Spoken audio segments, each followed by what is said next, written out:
10 second 10 बातम्या. प्रायोजक Sandeep university. Faculty and facility simply world class.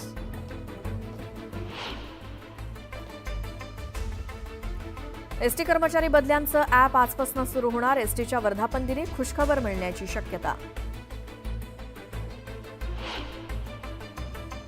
मुंबईकरांसाठी आनंदाची बातमी. विक्रोळी उड्डाणपूल लवकरच वाहतुकीसाठी खुला होणार.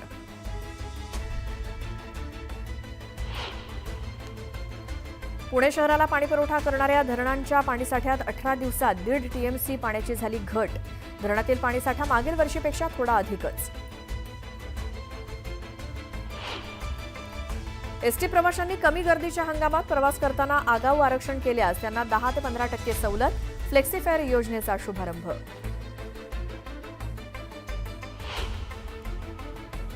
श्री संत तुकोबांच्या पालखी रथाला यंदा प्रथमच देहू संस्थाननं बैलजोडी विकत घेण्याचा ऐतिहासिक निर्णय घेतला. 2 बैलजोड्यांची कर्नाटक राज्यातनं खरेदी. झेडपी शाळेत मुलांचा प्रवेश घेतल्यास घरपट्टी माफ. सोलापूर जिल्ह्यातील ग्रामपंचायतीचा अभिनव निर्णय. पुणे विमानतळावरनं उड्डाणांमध्ये वाढ. केंद्रीय नागरी विमान वाहतूक राज्यमंत्री मुरलीधर मोहोळ यांच्या पाठपुराव्यानंतर हवाई दलाकडनं आणखी 15 उड्डाणांना मंजुरी. स्वच्छ मुंबईसाठी आता पालिकेची गुलाबी सेना सरसावली. 9,600हून अधिक महिला स्वच्छता कर्मचाऱ्यांचा गुलाबी सेनेत सहभाग.